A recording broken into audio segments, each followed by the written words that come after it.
Who's paying the $2? Each of you, or just Oh, you can. okay?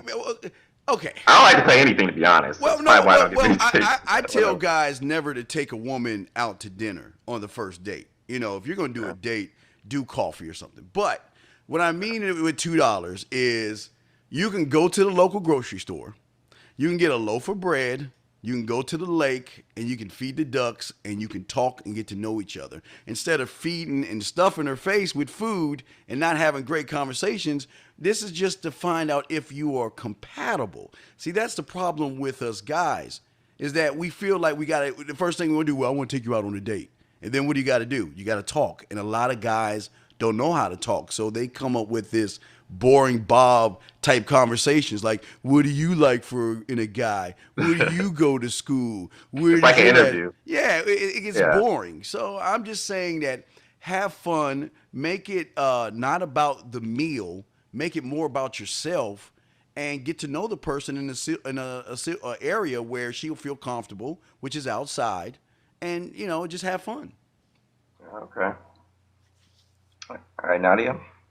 Yeah, so Steve, I'm wondering, well, I'm sure many women are wondering, especially those who meet the wrong kind of people consistently, what is it that distinguishes a woman who's wife material from a woman a man doesn't take seriously or treat disrespectfully? Oh boy, Uh you oh. have a traditional woman, a woman that knows how to submit to her man, which women can't do nowadays. A woman that can submit to her man, and Now a this is woman that knows her role in the relationship. well, It, you know, this is 2015. These women has changed, well, Steve. even though things change, they still remain the same because you Yeah. know Okay. what? You're going after my last name. You're going after my ring. So you have to show me why I need to make you my wife. That's where everything gets twisted. I'm not going after your last name, and I'm definitely not trying to go after your ring as a man. You're trying to get mine. So it's about me and the things that I want. Well, not I want. I don't want to say I. I say that we have to have a powwow. That's something a lot of people don't have are powwows because when you go from meeting and dating into a relationship, you need to have a powwow of expectations. For me, no male friends. And if you feel like you still want to have male friends, then we will just fall back and I will just sleep with you until I find somebody else and move on.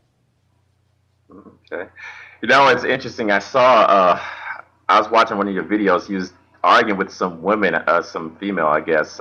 She was, she was getting mad at you because she said that she has a final say in a relationship or something like that. And I was dying laughing listening to that. But yeah. So what about? So what would you say about these women who say that that like a man should, they want equal representation. They think that the man and woman should have a equal say in what should happen. Do you think there has to be like a CEO of the relationship? Yeah, Do you think well, like the man should be like the CEO, or do you think it's kind of like you have to debate, like the man and the woman have to like come together and decide on things? well, a little bit of both. I think the man should have the final say because he's head of household. But with that being said, I believe when a man and a woman, or a husband and wife, or y'all together, you can discuss things. As a man, I'm gonna come to my as a husband, I'm going to my wife and talk to her. Something's on my mind. I'm going to talk to her and get her opinion, weigh things out, make the decision. That's how it usually goes, unless I ask my wife what she thinks and go off of what she says. But again, that goes back to traditional standards of submission, but not submission as in you're a slave. It's just that, you know what, you need to trust my lead as head of household and as the man of the house that I'm not going to destroy, but I'm here to build on what we have. Yeah, and I don't disagree with you on that, by the way. And what about you, Nadia? What do you think? You're the female representation here, so Well, I mean, I think a man has to be capable of being a CEO. You can't be a CEO with no skills. So, I mean, I think that role goes to the man who can pull Mm-hmm. that job off. Yes. Yeah. okay. Because not everybody can. You got to remember, you have men and you have males. And males are real soft. They act more feminine than masculine. And those guys, you don't want to mess with those guys, ladies. Uh-uh.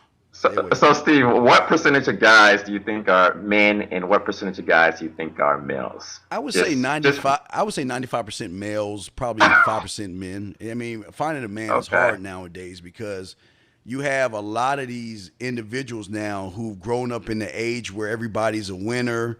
There are no losers. Everybody gets a trophy. You know, you're in timeout. You fall. You get neosporin, and unfortunately, there's a lot of single mothers. A lot of boys been raised by single mothers. So, you know, Oh, it's hard to be a man nowadays.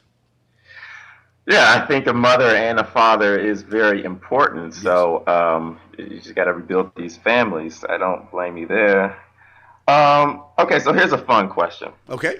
So, is there any race or ethnicity of female which you think is quicker to smash than another race or ethnicity? Ooh, This is like a question that has been boggling the minds of men for centuries, and I want to end it right it's here. here's the crazy thing. It's not about the race. It's about who you are as a man. Because you Okay. can smash any race you want. It's how you present yourself to that race. See, I can't sit here and say black women are easy to sleep with, the white women are so easy to sleep with.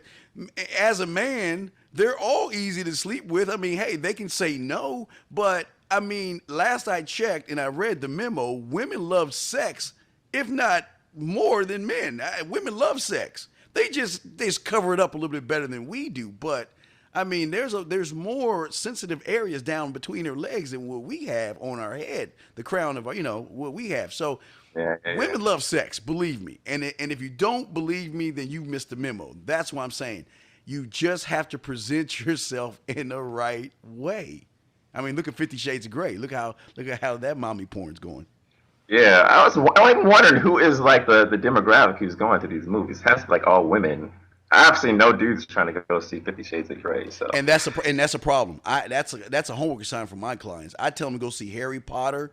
I tell them to go see Twilight, and I tell them to go see 50 Shades of Grey. That's the biggest thing. Yeah. why Harry Potter? I'm just curious. Why Harry Potter and Well, Twilight? well, well, because we take things into nature, and in nature, most animals don't hunt. They wait at the water hole and let the animals come to them, the prey. And what I tell guys is that you're not going to see Harry Potter for the movie, but take let's say 1996, take a 10-year-old girl in 1996 that's been reading those corny books. Fast forward 20 years later or 10 years later, what do you think that tight body 20-year-old woman is going to be at? And yeah, right. So, but while everybody else is saying that's stupid, I don't want to go there. I'm saying go there because as a man, you can clean up. I mean, especially 50 Shades of Grey. Oh man, they watch a movie about a dominant man. What do you think? How do you It's think they're gonna feel when they get out the theater, man? I almost think that's weird though. Like I mean, at like BDSM, I didn't know like women were. I mean, that's what they were looking for. At least it seems to me. When they watch Fifty Shades of Grey, but It's just apparently when domination. It's they not like necessarily tie dominant. him up. It's just being a dominant male. A dominant male, excuse me, a dominant man. That's what Nadia, they want. Nadia, Nadia, do you want a dominant man? Yeah, not in the 50 Shades of Grey sense, no. But Right. but there's someone for everyone. If that's your thing, then I'm sure you can find that. Well, I'm not meaning tie up. I mean in someone that's telling you how beautiful and sexy you are. Someone that's holding you, rubbing you, and touching you, being playful with you, loving, caring, all those things, and not being ashamed of it. Most guys don't do those kinds of things nowadays because they just don't know how. Yeah. So you think that woman you was arguing with that says that she makes decisions for a man? You think she was lying to herself? No, You think she no, just doesn't know what she no. wants? I Or can tell she's with a male. You can okay, always tell what kind of person someone's with by the way they speak and the attitude they have behind their words. okay, all right. So Nadia, your question. So I think a lot of women are taught